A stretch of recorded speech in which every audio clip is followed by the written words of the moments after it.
the best part of this team so far in the spring split for me. I really like how aggressive Jizuke is playing the mid lane and what he's trying to bring. So if Svenskeren can also have a good game, which he had a kind of hot and cold start for most of the jungling here, then that is going to be the pairing to go to. I am so excited. I've been waiting to cast a Jizuke game because his first game on Azir, he's going in, Emperor's Divide, throwing people around. Like you said, the game on LeBlanc. I love this play style that he brings to the table. We haven't gotten it too much out of mid laners in a while. Things get tempered on the Rift. Jizuke seems not tempered, and I love it. We're in the bans right now for Evil Geniuses versus TSM. TSM are looking for that win #1 here in the spring split. As you see, Annalise, Gangplank, and Rumble banned out for EG, and our final one coming in here after Akali and Tom. What does TSM have to go against Evil Geniuses? It's a Jarvan ban. And it looks like EG with the Elise ban trying to ban away some AP from the jungle. Gragas is still available, but maybe they're a bit worried about some attack damage mid lane. Bjergsen and Dardoch combination. Usually you want to have different damage types for your solo laners and your jungler so that your solo lane opponents can't easily build one of the resistances. Felios is going to get first pick here once again. Doublelift made it look real good last game. Yep, and Bang's been showing up a bit this season. But the precedent set last time was that where is Bang? Where is it? He's been showing well. We'll talk about that a bit as we have more picks coming in. And that Sona hover, but a Set Rakan ready from TSM. Do they look like older brother, younger brother or something right there? Set and Rakan here, combination. They also work really well together. Rakan is very good engage and lockdown for Set, and that's one thing that Set can sometimes struggle with. He doesn't have a lot of mobility, so relies on the team to help set up scenarios where he can be super effective.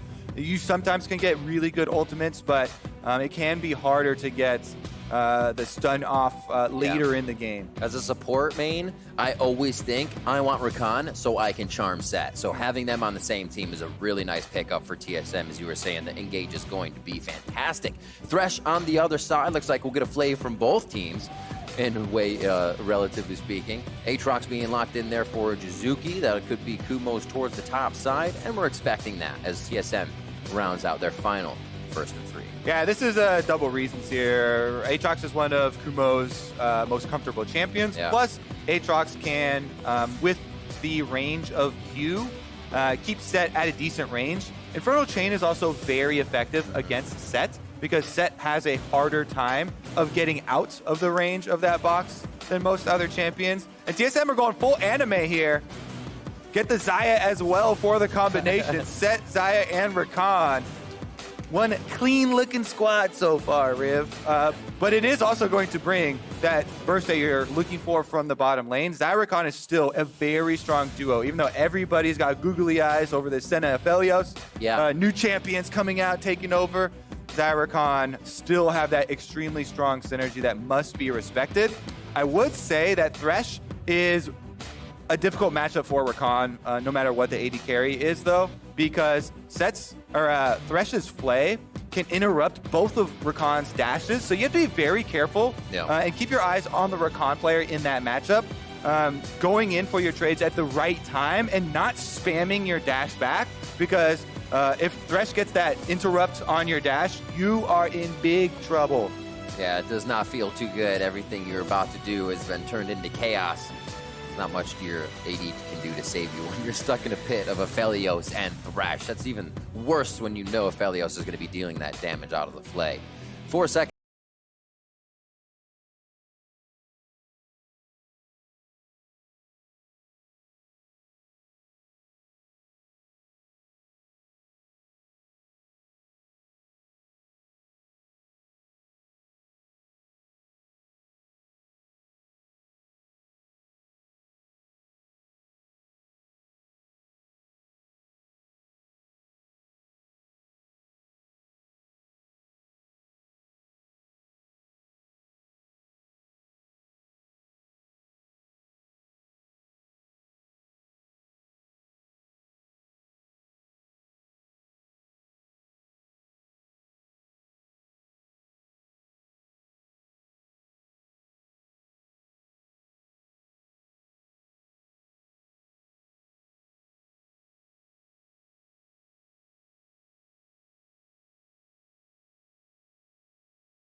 They got the AP juggler Rift. Go!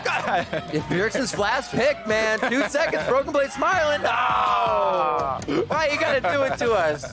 You know the first win can come from that. They do it almost every time now. Hover's head for Bjergsen. But come on, this one they actually could have done it here. Absolutely. Not gonna be the case though. Zoe, once again, this is one of our most common picks into the LeBlanc. Distortion is in a line, so you can line up your bubbles fairly easily, and Zoe does bring that big poke later into the game. So definitely gonna be one of the ones too that has to be a little bit more cognizant of tracking the enemy jungler though. I already talked about it with LeBlanc. Those setups in lane is where she gets a lot of her threat of her laning from, and Zoe, without her bubble cooldown, is a sitting duck. Because Aris not going to give you permanent dash that take you right back to the same spot. It's very easy to prey upon. So what Zoe has to do a lot of the times is save the bubble for those interactions where Kindred's coming or LeBlanc is engaging on you, and use it defensively. I'm excited. Sometimes you see the comps and I'll think of what Drake would be awesome here. I mean, if TSM were able to get the Mountain Soul out of this and have more shields on their shields, Shizuke just basically does nothing at the beginning of fights here. Wonder how the RNG is going to play out in favor of either team coming in, but we are going to see if TSM can pick up win number 1 of the spring split here versus Evil Geniuses. 1 and 2 on their split so far as they come in as a newly revamped team. Both of these teams really, in that sense, to see and try and find some ground here in the early weeks. All right, can they make it happen? Gonna be eyeballs on the junglers early. They've got some volatile matchups to try and affect early on. Either solo lane definitely could be the target. And we are off and running. Dardoch Audrey on your screen, getting that info out, talking it up. Very vocal player on the team, making sure that everybody knows what he's seeing or on the map and when he's seeing it. As we were talking about Bang a little bit before, definitely having a better season for himself. Has a play on the Aphelios, Deathless in his first game, Deathless in Senna 8-0-5 in his second game, and then the Sona was a 2-1-11. But really, last year was a question of, you know, where's the World Championship Bang? Where is this caliber of play? Because it's expected to you after you win a World. We've heard Crown talk about it in duo with poor JJ. So he's been building that kind of brand for himself back up, and we've seen that he still has that play style that he can bring out. Yeah, especially that Senna game. I thought he was really accurate with the snare skill shots, his ultimate usage. Definitely keep our eyes on him here. But anytime there's the Kindred in the game, I'm looking at Mark's Riv. Because Mark focus, it just adds so many more mini objectives to the game. First spawn scuttle is going to be a big one because while you can't predict which scuttle the first one is going to spawn on, you can just wait and keep one scuttle. As long as you don't get double scuttled by the enemy jungler, just wait for the extra cooldown for the mark to appear. Even if the opponent took it off of top scuttle, say, you just don't take bottom scuttle until your mark spawns on that bottom one, because that's the only other place it can go that early. And you just retain control of that area so that you will be guaranteed. Level 2 red buff invade. Here we go. Low for Dardoch, just over 300 HP. He gets off of blue, so that timing is given now to Svenskeren. He should say either going for Raptors or he's on his Wolf, so safely being able to take the Gromp here. Won't get his mark killed just yet, but the team is getting information of where Dardoch could be on the map, and nice little dodge there out. And this happens a lot with Gragas, because Gragas is one of the weaker early duelists of the pro meta junglers. He gets chased away from the higher value camps a lot. In Season 10, Gromp got a big buff to extra experience.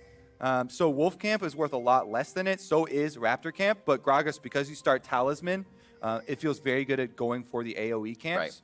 Right. Kindred, Svenskeren there was able to take away the Gromp, but that thing's just going to respawn anyways because you can't leave behind a small monster to counter jungle with. Ooh. Yeah, good control ward. He knows that since he invaded on blue side, there's a possibility Broken Blade went in there since Broken Blade pushed the wave. And Svenskaren's able to take away that extra information. And he gets the quick level 3 off of 2 buffs and the enemy Gromp, then will take his own. Bang low on the bot side. I wonder if there was a turret shot taken there. Obviously, your Gupzayek Rakan level 2 is going to be a little bit of a knockup, but seeing that one. He's going to have to back flash and heal Hughes on the side of EG. Yeah, we got to see the replay to see what happened there, because with the positioning, Zeyzal wasn't even able to help him out with the lantern. Snare does land. Fight's all over. I'm liking this game so far. Nobody down just yet, but it seems like they want to try to get that advantage very early. And now taking a look at Bang. Eyes on Biofrost for going for the engage. Just slips over. Oh, they get the root. Kabe got a nice pullback on the feathers to root him and burn the flash solo. Heal was also blown by Bang.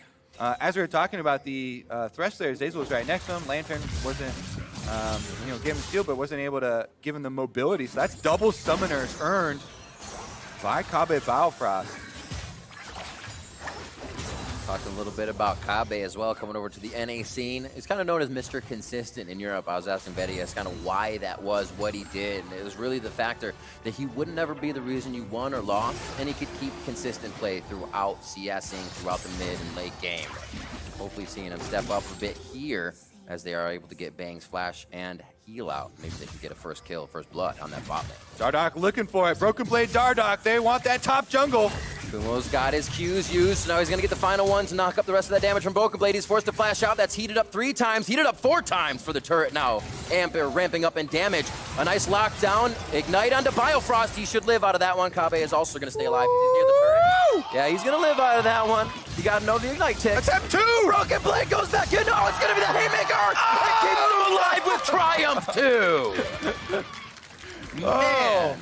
The 1-2 punches keep coming in quick from the top side of TSM, and it's EG not giving up on bottom either, but not coming up with anything. Oh, man, were they tracking Svenskeren there? We got to look at the minimap during the second attempt on the dive, because they must have seen Svenskeren on a ward at some time and known, okay, the Kindred is not coming, so we can actually, even though we messed up the first round of the dive, just repeat for dive number 2 on top side. In the end, they do actually get the kill. Here's a look at dive number 2. Oh, Svenskeren was mid lane. Look at the mini map. He showed on the minions in mid lane. So that means Broken Blade and Dardoch say, all right, round 2, fight! He's able to pull him in right into the body slam from Dardoch, and then right in the middle of the payload there for the Haymaker, Broken Blade is able to get the kill credit, gets the Triumph heal right afterwards, stays alive. And this is going to be Set's game to play. Breaking out the brass knuckles for top lane early. Kumo's going to have some trouble now. Phage already for Broken Blade, so anything he connects gets a bit of movement speed off that to stay in range or dodge an Infernal Chain becomes all that much easier. Targeted for Gragas. Svenskeren has that marked on. And Dardoch is roaming around with those Predator boots now. Predator not up just yet, though, but he is going to be trying to get on this gank. It was up, rather. It's just cooling down. And he almost gets that hit onto Svenskeren. More aggression in the mid lane as Jizuke and Bjergsen are just going punch for punch as their abilities come up from cooldown. I'm loving this so far. But when is it going to break? And we know that 8-minute mark Doublelift was just talking about. I'm be excited to see who gets the faster tempo to start things off. Yep, and since Svenskeren is going to be able to return to the river, grab up the Scuttle Crab because of the attempt on bottom side where the Predator was just used by Dardoch. They know Dardoch doesn't have flash because of the top lane dive. Oh, Bjergsen actually moves in. 2v2. Looks like he'll be able to get himself out safely. That was a real flash as well for Bjergsen. Found the Kindred in river, trying to grab the honey fruits. Gets kicked back out, and Jizuke smells blood. They go for the invade. 1 mark currently for Sven. I know he wants to get another one out. We see again top lane just being punished here. Back and forth. We see Broken Blade trying to throw out the shots. Kumo seems to be farming well under turret, but is definitely playing a bit safer, knowing what kind of power can be delivered in a dive for him. Gold's very even across the map. We're still waiting for this one to break open. Meanwhile, in the mid lane, because Bjergsen got chunked out, had to blow his flash on the Zoe from going into river, that allows the LeBlanc to push up this mid lane. They know that there's no Bjergsen to contest this dragon, and it's an easy pickup for Evil Geniuses. First mountain, next is Infernal, and then we'll see what your soul is going to be for the map. No teleports on these mid laners this game, which is interesting from what we usually see. Aggressive and safety in summoners. Also, Riv, 8-minute alert. The Rift Herald is on the map, my friend, and with Dragon gone, I would say both bottom lanes Recall now. You need to get that swap off to claim control of the Rift Herald. TSM actually on this ward making the move up there will shove Kumo off, but neither bottom lane is actually moving to the top half of the map for that Rift Herald objective the Doublelift was talking about in his interview. And this just means Kumo backs off after seeing them on the ward, returns to grab up that farm. Yeah, then would have been a perfect time. Bots push for EG, Cannon Wave going up towards the top side. You're not going to miss too much in the switch. But like you said, TSM was already putting power up there to try and stop whatever was happening, or if EG did have something in the mix. Both teams feel like it's a bit of a gentleman agreement here at 8 minutes to keep the lanes going as they are and keep going for those first turrets. Well, we have recalls here for Bang and Zeyzal. Thresh and Aphelios should be heading up to the top side of the map now. Because what we talked about, Rift Herald is available, and Aphelios has the easier shove, so he's going to be able to get there first. Secondary recalls come out for TSM. This should be a setup then. Everybody moving towards that objective. Dardoch is here first for possible 2v1 on Akumo. Scaran starts it up. Here we go. They have a few wards just over the left side of the wall. Nothing for TSM really sees the Rift Herald pit just yet. Bjergsen's information there makes TSM privy to the fact that it is happening. Trying to actually close off Jizuke here to start a fight. Cleanse comes out quick from Bjergsen, so nothing happens to him. They see Rift Herald is low as the box is thrown down from Zeyzal. Rift Herald will fall, and it looks like it's going to be the ensuing fight. That is Zeyzal going down very fast. Oh, Broken Blade dunks him out of the Kindred ultimate, so he can't survive. Bjergsen's on the chase down Scaran. Forward. Oh, he just misses Sven on the pedal star, but it looks like they're going to be able to pick up the kill anyways. As we're just before, or rather after those ultimates coming up from Kindred, TSM making quick work of the post fight on this Rift Herald take. Yeah, Jizuke's not done. He's fishing around for a straggler here. Why not? Got to get a bit of damage and make sure TSM can't get too much of a push off of this. But the swap does go in favor of TSM, even though, well, let's say they get the Rift Herald on EG. The fight goes in favor of TSM. And here's another look at it. Cleanse was blown. The Rift Herald goes down, but look at the initiation here. Smite goes down, Rift Herald picked up. Gragas ultimate into the Rakan knockup, into the dunk from Set there. And Bjergsen gets the kill. That was a nice little three-person combo from TSM, completely stun-locked. And then they get the chase down because Bjergsen Zoe there gets the extra move speed off the Summoner Spell Blow from W. Biofrost still has his ultimate. So that was a Dardoch ultimate from Gragas to knock back Zeyzal into the Biofrost W knockup. And a really nice presence of mind there from Broken Blade to think quick and dunk him out of the Kindred ultimate immunity so they could actually secure the kill. That is one hell of a bounce house. I'm sure we'll get it again. And Kobe can explain it all over again. Those are fun in real life, Riv. Not fun at all in League of Legends. I don't think Zeyzal was enjoying the bounce house that time around. You know, the first time I was in a bounce house, I got a bloody nose. Bad memories, Kobe. They aren't as fun as you think. Wait, how old? I was like 8. Oh. I caught an elbow on the way down, somebody on the way up. It's unfortunate. Well, somebody was breaking the set. Zeyzal got the same treatment. It looked like Dardoch had his top side, but they had some wards on him, so they're going to back off and play defensively now. That control ward, look at this control ward, by the way, up in the tri-brush. It gives kind of false sense of security because the Evil Geniuses have these two wards right in front of it, actually 3 all the way around, providing a vision, just kind of skirting around this control ward, allowing them this move. Ooh, Dardoch taking quite a bit of damage from Jizuke. That's all front end loaded though. He's going to wait for the cooldowns, but Dardoch has to be careful. He's just going to look very tasty to decide if EG here, if Jizuke actually wants to stay for the fight. He goes around to the left, protecting what could happen as a result of the fight. Bjergsen hits Sven Scaran. Just about all of his HP. Jizuke in and out as they see Predators locked on from Dardoch, ready to initiate himself. And everybody's tempted for this next fight as they stare each other in the eyes. Jizuke's going to head back towards mid, though. He says he wants a bit of aggression there. Bjergsen will follow, knowing he's heading back down the lane. So trying to match each other. EG and TSM moving around the map here, 12 minutes in. Yeah, kind of like what I was talking about in Champ Select. Kindred has a hard time dealing with poke damage. So you see right there, Zoe, Bjergsen doesn't even have damage items. That was just level 9 Zoe trying to beat up on a jungler. If he lands the Q, huge burst damage makes so next time, you know, Sven Scaran can't rely on dodging. He would have to pop an ultimate early and then you get to chase the Kindred off. So makes Kindred's life very difficult if those things start to land. And because of the chunk on top side, they run him off. Dardoch and Bjergsen starting up this Infernal Dragon. They want to even up the Dragon count, but I would say Infernal buff is more valuable than the Mountain buff because there are no tanks on the side of Evil Geniuses. And oh shit, TSM will be very happy to just get that little extra damage. Ocean Soul changes the Rift. 1 stack so far on Svenskern's Kindred. When does it become really just hard to pick up stacks if there's a time? I mean, it gets more difficult to pick up stacks, actually, the more stacks that you have, because you have to keep going deeper and deeper to find them or find them off of kills. The most difficult time, of course, is when the enemy team just controls all the spawn points. If you can't invade, if they have stronger laners and stuff like that, then that makes it a lot more difficult. But right now, they're fairly shallow because, like you're talking about, he only has 1, so it can still spawn on the Gromp, on the Raptors, down out there, pretty far out, so not too big of a deal. It's more in pro play, a lot more difficult because you're focusing on your team objectives rather than being a little bit more selfish. But TSM right now doing a pretty good job of defending.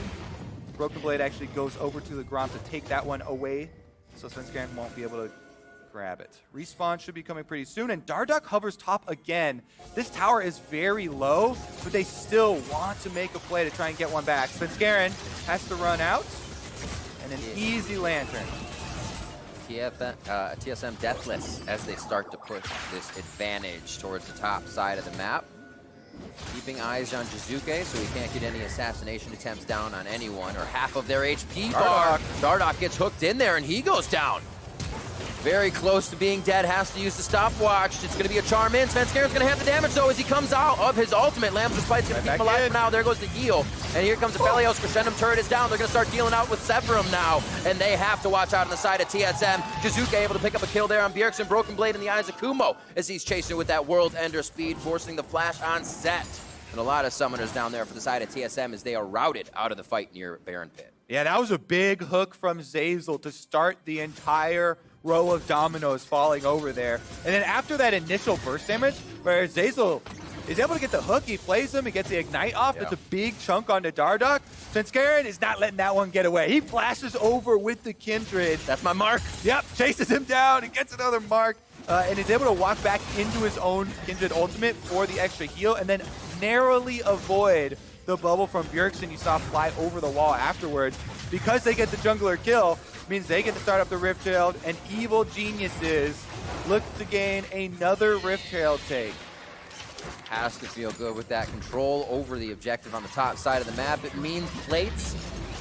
You know, we hear some players saying that's the game. If you can control it from there on out, you get such an influx of gold. But the kills were on TSM's side. Gold's pretty even.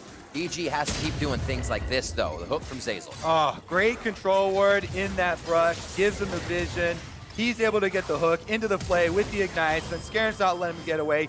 Even though he gets his stopwatch off, his ultimate actually pushes Svenskern towards him a little bit. Still got the auto off, and he was trying to get Svenskern off of the ultimate to get the kill. They don't get it. Then the collapse. Jizuke just annihilates Bjergsen there. As Bjergsen had his eyes on Svenskern trying to snipe that kill, Jizuke coming in with LeBlanc and finding that Zoe with no defenses up because the bubble is just used offensively. Jizuke able to get one too, so 2 kills going to some big carry champions for Evil Geniuses. We'll see what checkbox they have next, Kobe. Moving on for a 1-minute, 14-second Ocean Drake will be pretty nice to start getting those up into your Ocean Soul. And it looks like they've already put that pressure towards the bot side of the map. Remember, no TPs, so if LeBlanc is top, Jizuke cannot get to the fight too fast, but also not the slowest mover around the map. TSM is definitely focusing towards mid and bot, though. All right. Let's see if they can actually make it out of the brush. Biofrost does have Beautiful hook there as he also gets drowsy himself. Biofrost goes in with the quickness. That's going to be the stopwatch down. Zeyzal the focus on the front end. Broken Blade goes in to try to stop anything from happening. As they get back and reset the fight from EG's side, they are able to take down Zeyzal. All right, so that comes at a cost, though. Evil Genius is pushing both side lanes. Kumo is on the bottom turret. Jizuke just pushed that top side, was able to get it in. TSM find the kill. Will they get more? Good read from Dardoch, tries to get back to the distortion point, just hitting the mirror image of Jizuke as they get out safely. Well, that wasn't mirror. That was real Jizuke. Yeah, that was close. Those feathers, if he had been able to get the root there, that would be a dead Jizuke. He bought time, though. Kumo does take the bottom tower in exchange for the kill with TSM's 5-person grouping. And this definitely still remaining close as the Ocean Drake is started up. Let's see if they can actually contest it. LeBlanc coming from base. So TSM want to burst it down before Jizuke gets here. If EG don't have that LeBlanc, it's going to be up to a steal for Sven. Squishies on the front side of this fight, taken from Sven. He's able to get in, lands the spike, possibly to get out. That's going to be a lot of damage. Sven picks up a kill before he goes down. 2 going in the hands of Bjergsen as they start to get out of this fight. But what a take. And first Ocean Drake going over the side of Evil Geniuses. Sven Scared decided this is the game he's going to start styling. He flashes after Dardoch to go grab that other kill on top side. Here into the dragon, that is incredibly difficult to do, to queue over and get the smite. Then he uses his ultimate after securing the objective to delay time. Finds a kill. And they get the counter kill, exactly. So here, look at this. Let's just look at the HP bar because Dardoch has smite also. Svenskeren gets it, gets his ult off before Biofrost was able to knock him up for the CC. So he got his ult off just in time. This buys time for the team to burst down Dardoch within range that after the ult ends, they both go down anyway, so it is a trade kill plus a stolen objective. Super smart from Sven to get to the back of the pit so he can get all auto attacks and Qs from Kumo into that, popping up the team that would have been able to take down Sven quickly. Evil Genius is working beautifully together right now, possibly losing Sven, but they know they're aggressive. They want to get back onto Dardoch, possibly someone forward, comes out with the Infernum Moonlight Vigil, and that's a kill for Bang. Beautifully done. The follow-up here is so unsuspecting from TSM that they are not ready to dodge it when it is coming out. 4-6 here. It was only kills in favor of TSM to start things off, but punches are being thrown back and forth now as EG starts to step up at 20 minutes. Bang gets his hands in there as well, able to find the snipe. So all 3 carries on the side of EG now getting gold from these extra kills.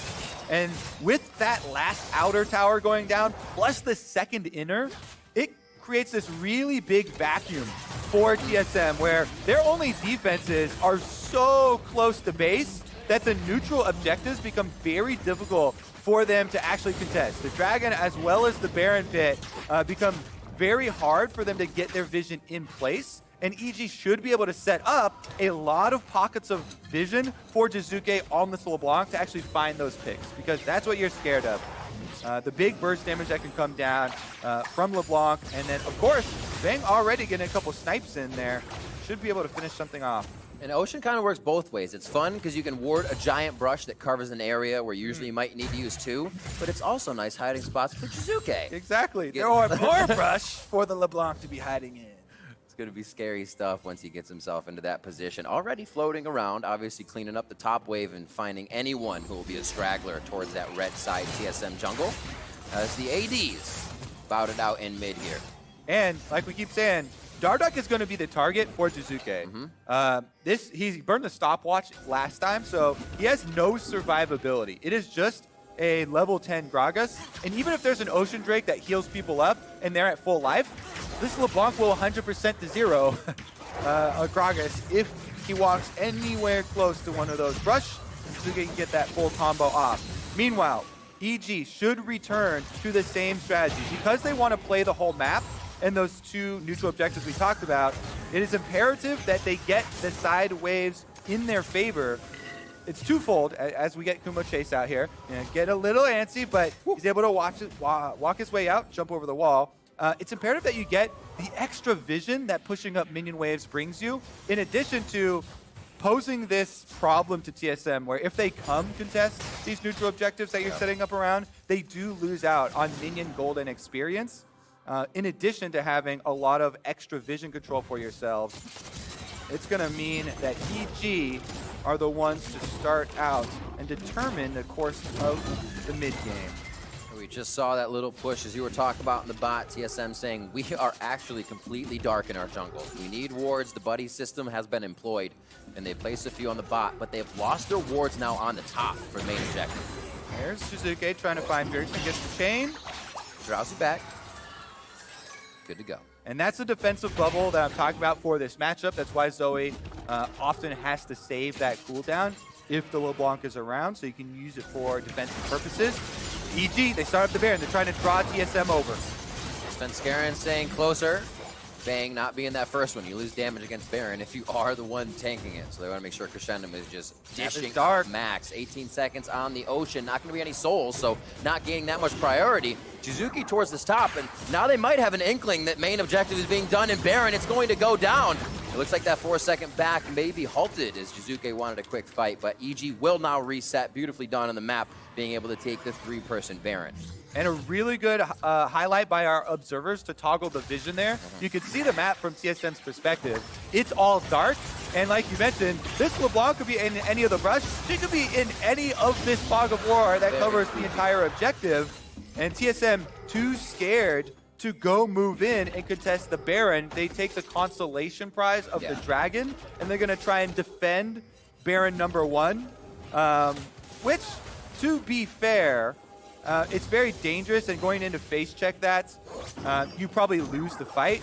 So they're going to try and rely upon the extra defenses of these towers to give them a little bit better of a chance. And in the meantime, they do get the Dragon to stall away the possible soul stack. Looking for a fight. Broken Blade's just kind of putting stuff in the beginning. Just in mid, they look for a flank, but now, straight through the front door against EG. Broken Blade just wants the back line! Drops Svenskeren immediately as he picks him out of Lamb's Respite. Oh my goodness. Broken Blade saw you were messing with his jungler, Svenskeren. You can flash over, kill Dardoch. He's gonna beat you down in the back line. He just dunks him to the back, and then, like we highlighted yesterday in the testing station with Set, you can W flash to move the damage payload from your Haymaker. Yes. And that's exactly what he does. Even after Sven flashes and is able to get away, Broken Blade follows to finish that kill. And this puts a complete halt to the Baron that EG got. Absolutely, and looking at this last pick, Kindred now, you're looking at that Broken Blade, the ultimate from Set. You're looking at Gragas's Barrel. Both of those knock you out of Lamb's Respite. Both can change the tide of that fight, so it's getting a little bit harder now that they're focusing on taking him out first. Bjergsen fight on the map. On the other side, Kumo looking pretty strong there for a moment. Was about to get a bit of help on Bjergsen's side as EG is encroaching farther and farther into that bot side jungle here as Jizuke still gets work done on the top side. Yeah, Baron buff, they're still trying to get some juice out of it here on the side of EG. But as you can see, they haven't been able to make any headway on the towers. It's a recall for Jizuke in the top side. He doesn't have teleport, so TSM want to take numbers advantage. That's from Pink Ward. They don't know he's coming around. Now they have vision. They have to change it around. That's a nice showstopper, but is it going to be enough? Svenskeren falls once again. Lamb's Respite not up just yet. That's how fast TSM is fighting. That EG's cooldowns are not yet up for ultimates. Kumo can still be under the turret for a bit as they have the Baroned up minions. They just still do have a melee up there. I was going to say the cannon minions aren't in range. He's got to be careful for aggro, but they stay strong here, and they are going to try to take the turret down. Kabe just died with ult, flash, and heal up on Xayah. I gotta see the replay of what happened because I was looking at the Kindred kill. TSM got the Kindred kill, yet giving up. Gets the hook. Bjergsen's able to flash out of that one. Now they're under the turret. It looks like they are gonna be going down one onto Zeyzal. Broken Blade picks up a kill. Where does this next one come down? Bjergsen's not gonna be able to find that paddle star as it does not look EG wants to leave just yet. They have such a minion wave on the bot, but nothing else pushing anywhere. So they do have to be careful for TSM's answer. This is honestly a bloodbath, Riv. These counter kills just keep coming in, bursting just when you think one team has the advantage. All right, so I'm gonna keep my eyes on Kabe this time around because we know what happens on the left side of the screen. Set dunks Kindred right into him. So he gets knocked there with the Q from Aatrox. And the Felios ultimate on 4 grouped up people. It's an Infernum ultimate that just blows him up. So that was one Aatrox Q. It was a Q1, long range. That was the first little bit of damage. Yeah. And then 4 people grouped for the extra AoE. That's why you have all these YouTube highlight montages of Felios. Even after that ult was nerfed with the Infernum, still the big extra damage goes in. So good. You get those multiple explosions, people grouped up, and that's when you see them dying with double summoners and ult up. And as is always when you're fighting as a marksman, he had that Baron cannon minion just throttling him the whole time too from the side. Couldn't get out of the aggro from that. It's just not his day. Yeah, actually, Little cannon minion damage does add up, especially when you had the Baron buff on it. All right, full reset though, because there were so many counter kills. We kept on seeing Jizuke went in, bursted someone down from 100% to 0 as well. This game is not out of reach for TSM, even though EG have a very big lead here, and currently they have control of the map with Jizuke pushing topside. They'll be able to get this top tower, rotating up from mid lane. TSM are actually splitting their call right now, sending Gragas down bottom side to possibly dive Kumo. He's got World Ender. This is actually, he can just absorb a lot of pressure if he does want to pull that fight in. Now he can play the stop the backs game and just keep chasing these guys away. World Ender to safety if he needs it. He's just pinged onto Broken Blade saying, I don't have that chase anymore. They have too much speed. EG is still working on the top side turret. So the cross map plays, it seems like TSM is reacting a bit too much to what EG has put in front of them. Dragon coming up, Riv. They got to rotate on down. Oh, Dardoch getting caught out here in the middle. Doesn't look like it's going to be enough for the kill just yet. That's the Cleaver Malt. Might be a lockdown, but it seems like he's lost that due to the Zanyas, and they won't be able to do too much more with it. Yeah, he was worried. He didn't know which guns Bang had, so he wasn't quite sure which ultimate went there, I think. Pretty sure that's why he used the Zonyas.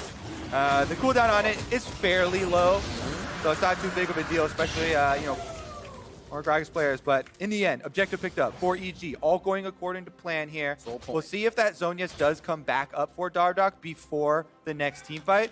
If that actually ends up meaning anything. Short pause here as we'll check in, see what happened on stage. And just taking stock of what's going on, Broken Blade has been popping up in these fights very big with the punches. 4-0-3 for him on the top side. We didn't get too much towards the top side of the map to start things off, but it seems like Broken Blade has been able to kind of find these fights, continue to get himself in. That's also something we've heard from analysts, from pros and people who play SAT, is that he only gets the fight if he can walk up to you. We've actually seen him do that a few times, and EG hasn't been able to react. So it's interesting to see how they'll start to react to that. Well, I think one of the biggest things is that Broken Blade is using the ultimate very well for set. Because we always used to talk about, oh, Gragas is a really good answer to Kindred because you can knock Kindred off of the ultimate. You can actually knock all of the enemy champions off the ultimate. But that's only if the Gragas is alive. Dardoch keeps on getting attacked by Svenskeren, and it's up to Broken Blade to defend his honor. He's been taking Svenskeren down with the ultimate combo there, and then flashing after with the Haymaker to get a couple of the kills that you do see on the Kindred. So I think that's one of the good usages that we've already seen thus far. And Broken Blade trying to defend his jungler's honor. I do like the combination we've been seeing so far in these initiations. 6 to 9 as we hit 30 minutes on the clock. Jizuke stays towards top side. He has now set up residence on that. And as you can see, Aphelios with those crits. 4 of those flame bursts turn into 8 when he crits. So it feels pretty nice when you have the Infernum gun out. Inferno ultimate across the team to just start off a fight. Looks like Kumo wants in. It's a bit tentative for the start, but Broken Blade does get himself separated. It's now 4 members of TSM. No, 3 back in. Bjergsen looks to the side and Jizuke, so he can't get the flank in. There's the showstopper back into the ultimate. Lamb's fight is down. Who's going to come out of this one alive? And who's going to come out in the grave? It's going to be Jizuke first going down as they trade back onto Broken Blade for the retribution kill. And it looks like EG has their eyes set on what to push next. Yeah, it's a 1-for-1 in the end. LeBlanc force set. Broken Blade actually used a flash at the very end there. I think nobody was close to going down, but that is going to be some of the big playmaking down for them. Jizuke on the top side of the screen, I believe it was Bjergsen trying to get him out of the fight, and they were able to lock him down. Such a close fight right there. And you actually saw the Gragas ultimate this time around, spreading everybody off of the ultimate, except for the one low health member there was able to stick around. So we do have a full reset after. Let's take a look at how it started out. It was a full surround. You can see on the mini-map, 2 flanks here. It's top for Jizuke, bottom for Kumo, and Kumo flashes in right to the heart of the team. He gets a full combo onto Kabe to force the ultimate early. Then he backs off. You can see Bjergsen go to the top of the screen right away. Down. Gragas spreads everybody off the ultimate, but Kumo was able to stay on it. Plus, he has the GA, so he's in the heart of the team. Broken Blade is then surrounded by everybody.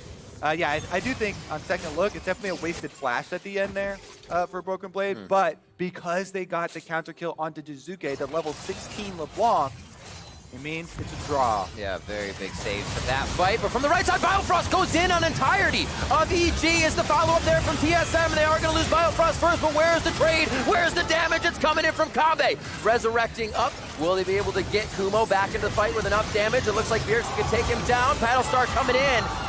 They drop one more. Jizuke goes down. Kumo still wants to be in the front of the fight for his team. A double kill for Kabe as they just start sorting out the members of EG left and right. There's the kill coming in from a few of the members, though. Actually, Minions. And hits from Bang. Minions take down the turret, rather, as everything's coming in on the screen. EG is now losing the fight in the middle of the map. You said the last one was close, Kobe. And that's what happens in close fights. It can go either way. We just said, this game is not out of reach for TSM, and they are scrapping back into it in these team fights. That one was Biofrost seeing the opening on the Recon, finds a multi-person CC with the ultimate, and let's take another look. This is without Zoe even being there for Bjergsen, but because he catches them by surprise, they get the big initiation. Broken Blade tries to get the ultimate into the wall there. Kumo still dives in, he gets off the first kill. Another good separation ultimate from Dardoch. That Gragas ultimate is able to section him off for the extra kill. They take down Kumo, but then going in here, Broken Blade finds the kill onto Jizuke with his Haymaker true damage, and Kumo couldn't get out, so he had to try and walk in for the fight. Take a look here. It was actually the Gravitum activation there from the Calibrum marks that were on them, and he's able to get a mark kill. Let's see this. Look at the damage graph. Entirety of the game is what you're looking at right now. Almost got a few people over that 20,000 mark with Aphelios. Bang at 22.5. He's really able to dish out this damage, so they have to get that backline target as soon as possible. All right, looking for the flank. Keep your eyes on the Predator here. Dardoch just activated. Gragas looking on the flank. Grabbing some ult. Kindred's taking the objective while they're looking for This it. is Soul Drake. They have to watch how much they can split here, though. Now Svenskeren isn't that great of a spot. He does have that brush behind him to work with. Soul Drake is stopped, and now it's Soul Point for both teams. That's going to be the take over on the side for Dardoch. TSM feeling really good about this fight and also have a minion wave up middle. They do have to pressure the top and the bottom side, though, so the choice to now go for Baron could be very costly if they lose this fight. They're pushed up almost to their base. Quite the slugfest we have here, Riv. Dardoch gets a steal back in exchange for Svenskeren's steal earlier in the game. Now both teams at 3 Drakes. Baron started up, no vision for EG this time around. No Infernum ultimate here. Baron's down to half. Definitely a fight that EG would want to take. Jizuki on the left side, ready to either pop Kabe if he can come out. Broken Blade's the first one in. He wants to try to distract and cause chaos. Bjergsen's Banshee's Veil is blown on the backside of the fight. Nobody's helping Broken Blade. EG's able to kite this one out, but instant shock and awe coming in from TSM to take down Aphelios. Bang now out of the fight, and TSM is locked and loaded to find more members of Evil Geniuses. Svenskeren on the chase. The mid lane trying to be pushed up here by Jizuke if minions even do come out or if there's a straggler on the fight, but it just seems like EG gets separated too quick. Important chase down kill there for TSM. They take down the jungler so they can return to the Baron with no smite steal. Opportunity for Svenskeren, for Evil Geniuses. Keep your, well, you can't keep your eyes on him, but Jizuke is lurking around the LeBlanc on the, probably behind the Baron pit right now. It's going to be real tough. You see that smite onto Bjergsen, and he has grabbed the smite as well for Dardoch. They're going to be able to collapse on this one from a pretty high AP. Going for it. Jizuke distorts once to give himself a bit of safety, going back if he needs it, and it does not look like there will be an attempt. Nice heady play as Baron is taken. Quickness over the wall, who can follow? Bjergsen with just one auto attack. Finally, that body slam is there for Dardoch, and it's just a 1-2. They can at least keep Jizuke here, but his team's moving up mid lane, and TSM's about to reset with Baron buff. Jizuke actually goes for the minions with the distortion. I think TSM were going to let him leave, but not any longer. See you later. No magic. Great enough to get out of that play against the members of TSM, and we do see Jizuke fall. The gold still very even in this game. Still on Soul Point at 2.5 minutes for that Ocean Drake. Let me remind you. Remind me. As I talked about in the intro, TSM have the longest average game time after week 1 at 50 minutes. Every player should have Gathering Storm. Is that what you're saying? Coming into this game. So it's not that big of a surprise that we've got 6 Drakes taken already, and TSM are now coming back in the game with Baron to extend it further, approaching the 40-minute mark with Baron now They are actually the ones determining the pace, though. Marching forward, taking down turrets. There's a lot of standing gold for TSM to take down. And with this Baron, they will be able to actually surpass for the first time in quite a long time EG in the gold count. Kabe here does have a Guardian Angel in his full build for Xayah, so they do have extra safety as well. Biofrost inside the base says hello. Sven Skaren's gonna be the first one there. Does get blown back. Now he's on Lamb's Respite, but who can help him to get through the base gate and be a little bit better? Broken Blade's gonna be coming up with that kill. He just has Sven's number as he throws out these haymakers. He keeps the rest of Evil Geniuses on the ropes. They're gonna be pushing through the top side. That is TSM now going for EG's Nexus turrets.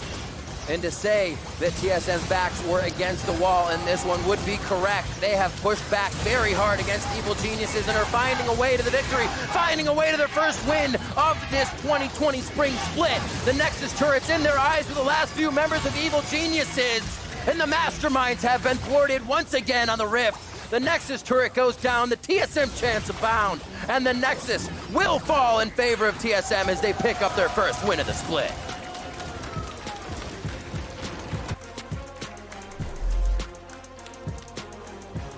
Game was an absolute slugfest there. 29 kills for them. And it's no surprise that in the slugfest Rift, Set is the one that comes out ahead. Broken Blade was 6-1-10 on the Set, and he was a very big part of taking down the Kindred, getting them through a lot of the mid-game stumbles. Also, some really big plays. Bjergsen on the Zoe was able to find a lot of the poke damage that they did need. Yeah. And in the end there, TSM make the comeback after PG had started to gain a lot of ground there through the mid game. And that, as you said, is going to be the first win of the season for this team. I feel like EG had the right play style in mind, continued Jizuke to flank, but it was more of a fool me once, never fool me again for Bjergsen. We saw him get taken out by Jizuke at the bottom of one of those Herald fights, and then Bjergsen was always on Jizuke if he was coming from the side. We saw the fight that TSM almost lost in mid. Bjergsen instantly went towards